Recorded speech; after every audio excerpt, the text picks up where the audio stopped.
बहुत ही ऐतिहासिक ऑर्डर है। दिल्ली के लोगों की बहुत बड़ी जीत है। दिल्ली के लोगों के साथ जो अभी तक अन्याय होता आया, उनके साथ माननीय सुप्रीम कोर्ट ने न्याय किया है। आज से 8 साल पहले 23 मई 2015 को हमारी 14 फरवरी 2015 को सरकार बनी थी।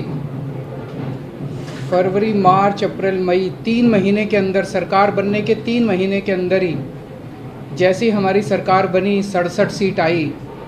3 महीने के अंदर ही प्रधानमंत्री जी ने एक आदेश पारित करवाया केंद्र सरकार से कि दिल्ली के सर्विसेज के मामले अब दिल्ली की मुख्यमंत्री के पास नहीं रहेंगे, वो एलजी के पास रहेंगे या केंद्र सरकार के पास रहेंगे। इसका क्या मतलब हुआ? इसका मतलब ये हुआ कि दिल्ली सरकार में काम करने वाले जितने भी ऑफिसर हैं, जितने भी कर्मचारी हैं, ऊपर से लेके नीचे तक, आईएएस अफसर से क्लास ए से लेके क्लास 4 कर्मचारी तक, चपरासी तक, सारे कर्मचारियों की ट्रांसफ़र पोस्टिंग, उनकी डिसिप्लिनरी प्रोसीडिंग्स, नई अपॉइंटमेंट, पोस्ट क्रिएट करना, पोस्ट एबॉलिश करना, पक्के करना, ये सारा जो है ये अब दिल्ली की चुनी हुई सरकार के पास नहीं होगा। यानी कि अगर मैं मुख्यमंत्री हूँ, मेरे सामने कोई कर्मचारी रिश्वत ले रहा है, मैं उसे सस्पेंड भी नहीं कर सकता, मैं उसकी ट्रांसफ़र नहीं कर सकता। एजुकेशन सेक्रेटरी कौन होगा ये हम नहीं तय कर सकते, हेल्थ सेक्रेटरी कौन होगा ये हम नहीं तय कर सकते। ये आदेश प्रधानमंत्री जी ने 23 मई 2015 को पारित किया। 8 सालों को इस्तेमाल करके दिल्ली के कामों को जानबूझ के रोका गया। हम दिल्ली में स्कूल अच्छे करना चाहते थे तो वो जानबूझ के ऐसा एजुकेशन सेक्रेटरी बिठाएंगे जो कि काम ना करे। हम अगर मोहल्ला क्लिनिक बनाना चाहते हैं तो जानबूझ के ऐसा हेल्थ सेक्रेटरी बनाया जाएगा जो कि काम ना करे। जानबूझ के ऐसा फाइनेंस सेक्रेटरी बिठाया जाएगा जो हर चीज़ के अंदर अड़ंगा अड़ाए। तो इसको इस्तेमाल करके दिल्ली के हर काम को रोका गया। एक तरह से मेरे दोनों हाथ बांध दिए गए पीछे और मुझे नदी में फेंक दिया गया कि अब तैरो। ये तो ऊपर वाले का शुक्र है कि दोनों हाथ बंधे हुए होने के बावजूद भी हम किसी तरह से तैरते रहे और ऊपर वाला हमारा साथ देता रहा। इन सारी कठिनाइयों के बावजूद दिल्ली के अंदर हम लोगों ने इतना शानदार काम किया पिछले 8 साल के अंदर। तो आप सोच सकते हैं कि अगर हमारे पास पूरी पावर होती तो हम कितना ज़्यादा काम कर सकते थे। आज हम सुप्रीम कोर्ट के जस्टिस चंद्रचूड़ के जो और चारों जजेस हैं उस बेंच में, संविधान पीठ में, उन सब के तहे दिल से शुक्रिया अदा करते हैं कि उन्होंने हमारे साथ न्याय किया। मैं दिल्ली की जनता को केवल नहीं देना चाहता, बधाई देना चाहता हूं और उनका शुक्रिया करना चाहता हूं कि जो इतना लंबा संघर्ष था, उस संघर्ष में दिल्ली की जनता ने मेरा साथ दिया। दिल्ली की जनता के साथ के बिना मैं कुछ नहीं कर सकता था। आज जो ये इतनी बड़ी जीत हुई है, ये उन्हीं के आशीर्वाद, दिल्ली की जनता के आशीर्वाद और उनके साथ का, उनके सहयोग का नतीजा है। कदम कदम पे उन्होंने मेरा साथ दिया, दिल्ली की जनता ने। अब हमें एक बहुत बड़ा मौका मिला है। दिल्ली का काम जो है अब ये 10 गुना स्पीड से होगा। आज के आदेश के बाद बहुत बड़े बड़े काम होंगे अब दिल्ली के अंदर जो सोच भी नहीं सकते। सबसे इम्पोर्टेंट है हमें एक ऐसा प्रशासन देना है दिल्ली के लोगों को जो कि रिस्पॉन्सिव हो, जो कि जनता की ज़रूरतों के प्रति सिंपैथेटिक हो, कंपैशनेट हो। तो अगले कुछ दिनों के अंदर आप देखेंगे बहुत बड़ा प्रशासनिक फेरबदल होगा। कई सारे ऑफिसर्स को, कर्मचारियों को ट्रांसफ़र किया जाएगा इस आधार पे कि उन्होंने अभी तक कैसा काम किया। कुछ ऐसे ऑफिसर्स हैं, कुछ ऐसे कर्मचारी हैं जिन्होंने पिछले कुछ महीनों में, 1-1.5 साल में दिल्ली की जनता के काम रोके। कुछ ऐसे ऑफिसर्स हैं जिन्होंने दिल्ली में मोहल्ला क्लिनिक में दवाइयाँ बंद करा दी, अस्पतालों के अंदर दवाइयाँ बंद करा दी, जल बोर्ड की पेमेंट रोक के कई जगह पानी बंद करा दिया। ऐसे कर्मचारियों को, ऑफिसर्स को चिन्हित करके उनको अपने कर्मों का फल तो भुगतना पड़ेगा। लेकिन बहुत सारे ऐसे कर्मचारी और ऑफिसर्स हैं जो बहुत घुटन महसूस कर रहे थे, ईमानदार लोग हैं, काम करना चाहते हैं। उन सारे कर्मचारियों को, उन सारे ऑफिसर्स को मौका मिलेगा काम करने का। उन सबको जो डेडवुड है, जो करप्ट हैं, जो इनएफिशिएंट हैं, उनको अच्छी पोस्टों से हटा के साइड किया जाएगा, और जो अच्छे हैं, एफिशिएंट हैं, ईमानदार हैं, रिस्पॉन्सिव हैं, कंपैशनेट हैं, उन लोगों को, उन सारे अधिकारियों को और कर्मचारियों को मौका दिया जाएगा कि वो दिल्ली की जनता की सेवा कर सकें। सारे प्रशासनिक सिस्टम को भी दुरुस्त किया जाएगा। ये सारा सिस्टम भी सड़ा गला सिस्टम है। ऐसा सिस्टम बनाया जाएगा जो जनता के प्रति जवाबदेह हो और जनता के लिए रिस्पॉन्सिव हो, जनता की ज़रूरतों के प्रति रिस्पॉन्सिव हो। तो व्यवस्था के अंदर जितनी कमियां हैं, इन सारी कमियों को दूर किया जाएगा। तो पूरे सिस्टम को और ऑफिसर्स को और कर्मचारियों को जनता के प्रति जवाबदेह बनाया जाएगा और जनता के लिए रिस्पॉन्सिव बनाया जाएगा। एक लीन एंड थिन गवर्नमेंट तैयार की जाएगी। Lean, thin, responsive, compassionate and accountable government. ये हम चाहते हैं। दिल्ली, जैसे दिल्ली ने पूरे देश को शिक्षा का मॉडल दिया, हेल्थ का मॉडल दिया, अब एक ऐसे गवर्नेंस का, एडमिनिस्ट्रेशन का मॉडल हम जनता के सामने रखेंगे, पूरे देश के सामने रखेंगे। मैं देखता हूं कि कई ऐसी पोस्ट्स हैं जिनकी जरूरत नहीं है। उनमें कोई भी कर्मचारी या अधिकारी बैठ के जनता की चार अड़चनें ही लगाता है।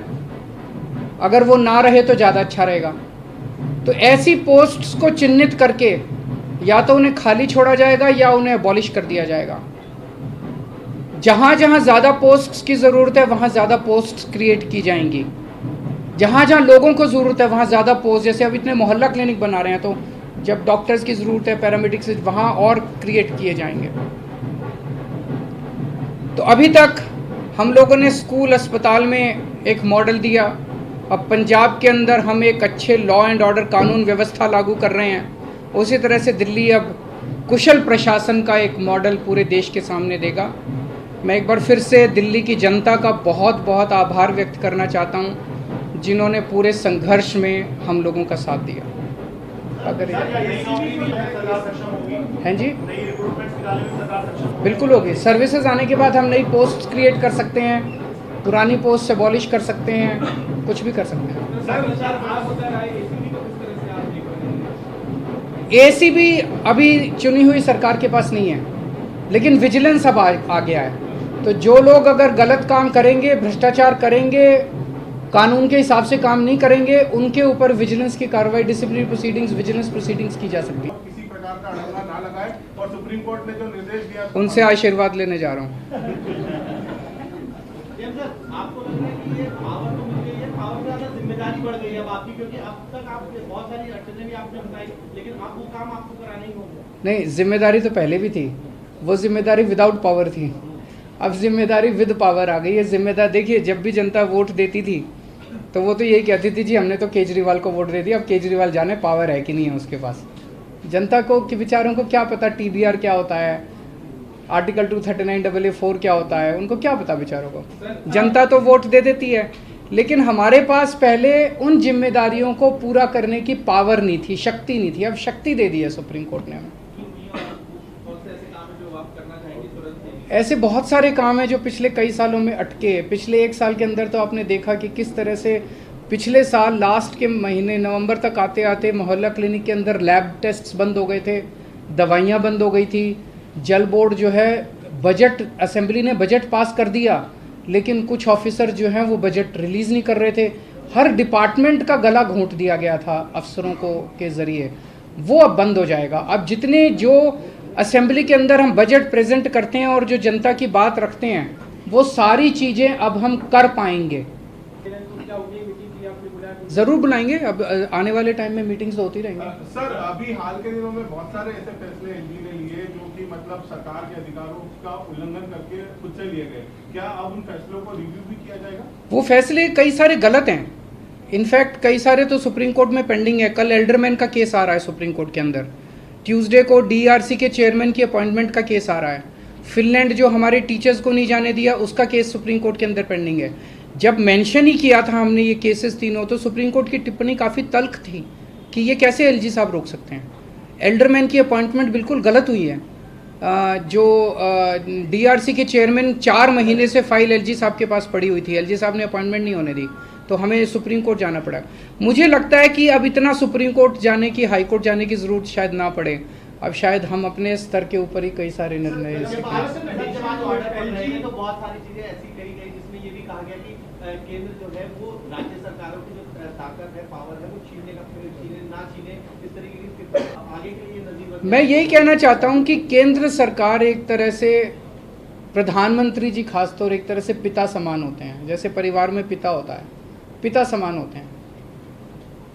पिता की जिम्मेदारी होती है कि सारे बच्चों को अच्छे से उनका पालन पोषण करें। अगर दिल्ली में आम आदमी पार्टी की सरकार है तो वो हमारे भी प्रधानमंत्री हैं, हम भी उन्हीं की तरफ देखते हैं। चाहे बीजेपी की किसी राज्य में सरकार है, किसी में कांग्रेस की सरकार है, किसी में आम आदमी पार्टी की सरकार है, वो सारे के सारे प्रधानमंत्री को एक तरह से पिता समान देखते हैं कि भाई ये अब कोई मुसीबत आएगी तो हमारी मदद करेंगे।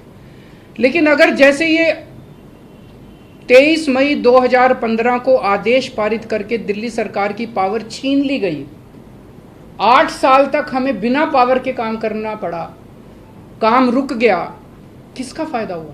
आज सुप्रीम कोर्ट ने साबित कर दिया कि ये गलत था, ये ऑर्डर बिल्कुल गैर संवैधानिक ऑर्डर था। जितनी सख्त लैंग्वेज के अंदर सुप्रीम कोर्ट ने बोला है, उससे ये साफ जाहिर है कि ये ऑर्डर केंद्र सरकार का बिल्कुल गलत था। तो इतना गलत ऑर्डर उन्होंने पास किया, तो उसका मतलब तो यही था कि आम आदमी पार्टी की दिल्ली की सरकार को फेल करना उसका मकसद था, और तो कोई मकसद नहीं था। देश का तो भला नहीं हुआ, दिल्ली का तो भला नहीं हुआ, केवल और केवल लोगों का नुकसान हुआ। ये नहीं करना चाहिए। चुनाव में लड़ते हैं, राजनीति कर लो, चुनाव में एक दूसरे को जो बोलना है बोल लो, लेकिन चुनाव खत्म होने के बाद चाहे कोई बीजेपी की सरकार है, चाहे कांग्रेस की सरकार है, आम आदमी पार्टी की, हम सबको मिलकर काम करना चाहिए। वो देखेंगे, अभी तो ऑर्डर है।